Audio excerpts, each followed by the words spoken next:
Hello my friends and welcome back to the channel. I want to quickly talk about something I get asked about a lot and something I've been through quite a lot, unfortunately, and that is the aftermath of withdrawal. It can be opiates or alcohol, but mostly this is around opiate withdrawal.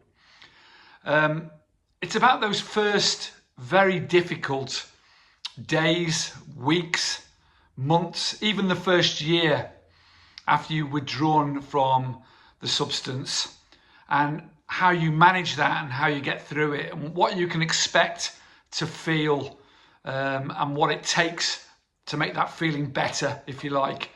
And I've learned this through my own experiences and having talked to a lot of other people as well. And I also want to touch on something again I get asked about quite a lot, and that's post-acute withdrawal syndrome. And there's a couple of videos on the channel if you want to look back on them where I go into it in great detail. I just want to quickly explain again what it is and how it can affect you and how it can perhaps set you back and how to combat it. Just before I do that, if my videos help you in any way and you feel like you'd like to show the channel a little support, I'd be really grateful and really appreciate it. If you want to find out how to do that, just click the Ko-fi link in the description on this video and you can have a quick read. Thanks very much. And thanks to those who already done that. It's really kind of you. So the aftermath of withdrawal, and obviously if you've been following the channel, you'll know that I've just had a bit of a setback. And again, I'll link that video to this one if you've not already watched it. And fortunately for me, it wasn't so much of a setback that I had a very acute withdrawal. But in the past, obviously, I've suffered greatly, both from opiate and alcohol withdrawal. And again, there are videos on this channel if you want to look back on how to get through that in the most effective and comfortable ways possible. But the bit that sets most people back is this aftermath that I'm talking about. If you get through the first 5 days of any withdrawal, that's the most uncomfortable bit, if you like. If you can get through those 5 days, then you can generally, if you grit your teeth and carry on moving forward and don't give up, you can start feeling better day by day by day. Because the old saying, this too shall pass, is absolutely true when it comes to this. And providing you're doing the right things, and again in those videos, you know, it's around diet and around exercise, around your daily habits, meditation, your breathing. You know, there's lots of things you can do to encourage your body to heal, because that's what it's all about. That's what getting over withdrawal is about. But what you can expect, and what does set most people back, are these, you know, because you can have this pink cloud afterwards. People call it a pink cloud of sort of euphoria, you know, because let's face it, you've done an absolutely amazing thing by getting through withdrawal, particularly if you've been on heavily addicted to opiates and alcohol for a long time. You know, if you've managed to get out and you're now free of it, it's out of your system, that's an amazing achievement. You should be patting yourself on the back. So there is this bit of euphoria. But generally, after that euphoria, there are many peaks and troughs, and many troughs. You're gonna have days when you, for no reason at all, you know, you won't be able to put a finger on the reason why, where you're gonna regress. You're gonna feel like you're going backwards, where you're gonna have extremely low moods, dark depression, if you like, massive anxiety. You may even start to feel some of the withdrawal symptoms again. You may start having a bit of insomnia again. You may start, you know, shaking again, you know, trembling. You may start getting hot and cold sweats. You know, these things just come on and go. What people tend to call that, because it can go on for quite a long time, is post-acute withdrawal syndrome, PAWS to shorten it. Basically, what that's about, and it really does depend on the substance that you've been taking, the length of time you've been taking it for, the amount you've been taking. But if all those three things have been a long time and a lot of substance, then you can expect some sort of post-acute withdrawal. And that can go on, for those that ask quite a lot about it. I know for me, because I was heavily addicted, particularly to opiates, that those symptoms would come and go. Not every day, it would sometimes be a week or 2 weeks, nothing would happen. But they would come and go for nearly the first year of my recovery after that withdrawal. And it can be really disheartening and really set you back. And many people relapse because of this, because, to grit your teeth and get through that again takes a lot of strength and a lot of courage, because you're wondering what's happening to you. There's a clear medical explanation for it.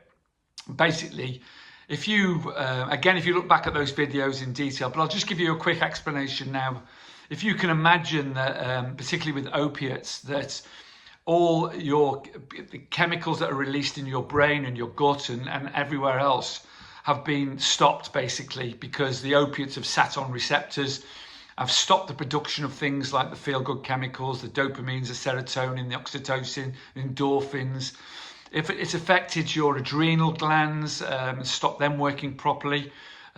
It's affected your hypothalamus, so your temperature control in your body is all out of sync. All these things will take time to heal. And basically, this is what post-acute withdrawal is. It's just your body and your brain in particular trying to heal. It's just a healing process. And you have to view it, all of this first year at least, as a healing process. So you need to do everything you can to encourage your body to heal. So that means, yes, it does mean good supplementation and a clean diet. I'll just share with you what I take on a daily basis, supplement-wise. And these are all good supplements. And I know money's tight. It is for me, definitely, but if you're going to invest in anything, then try and invest, if you can, in your health and your recovery, because it makes all the difference. As long as these are good supplements and not the cheap rubbish that are full of additives that you sometimes get. I take a strong B vitamin supplement because that replenishes things that particularly alcohol took away. I take cod liver oil because that encourages my brain to heal. I take tryptophan or 5-HTP, which is a tryptophan mix, which again encourages healing in the brain and those feel-good chemicals to start to be produced again. I take a very good multivitamin supplement. I take magnesium and I take zinc. All of those things I take on a daily basis. My diet is very, very clean. I encourage now probiotics, so kefir, sauerkraut, kimchi, kombucha, as long as there's no alcohol in it, anything that's fermented, yogurt, good fermented natural yogurt. Getting in these things daily, and if you can't do that, a probiotic supplement's very important. Prebiotics, so lots of different coloured vegetables, particularly green ones, spinach, broccoli, kale, all of these things. Try and eat as many different coloured vegetables as you can a week. Cut down on your meat a bit, perhaps have a couple of meat-free days. Try not to eat anything that's ultra processed. So that means that it's been processed so much that it's not what it was to start with. So picture a bag of cheesy Wotsits, for example, or anything, fast food, McDonald's, all of that sort of stuff. So plenty of water, just eating clean is really important, and encouraging your gut to heal, because a lot of those feel-good chemicals, the serotonin, is made in your gut. So again, that will affect your mood, help with any depression and help your brain start to heal, body start to heal. Exercise, I've talked a million times about it, even 20-minute walk in the daylight, fresh air. But more than that if possible, at least 20 to 30 minutes a day of exercise. Weight bearing, if you can, do some resistance exercise. That's a far greatest thing you can do for your brain and your body, and to help it to heal, even when you don't feel like doing it. Motivation is bullshit, by the way. Discipline and consistency is what you need in recovery. Motivation will come and go. Sometimes you'll feel like it, sometimes you won't. Discipline is your responsibility. You have to take responsibility for your recovery and your healing. So discipline and is what's truly important, and consistency, day in, day out, the same things. Cold showers, meditation, everything you can, breathing exercises to encourage yourself to relax and to heal, talking therapies, going to your groups, finding your tribe, getting all those emotions out by talking to friends, family, people that can help, like-minded people preferably. All of these things are very, very important. Writing down your thoughts and your feelings in a daily journal, very useful. And then all sorts of things like gratitude and, you know, how you can program your brain. It's called neuroplasticity. You create these new pathways in your brain day in, day out, day in, day out. And eventually these pause and these feelings that you'll keep getting after the aftermath of withdrawal will start to reduce and reduce and reduce till you don't notice them anymore. And all of a sudden you find, I'm free.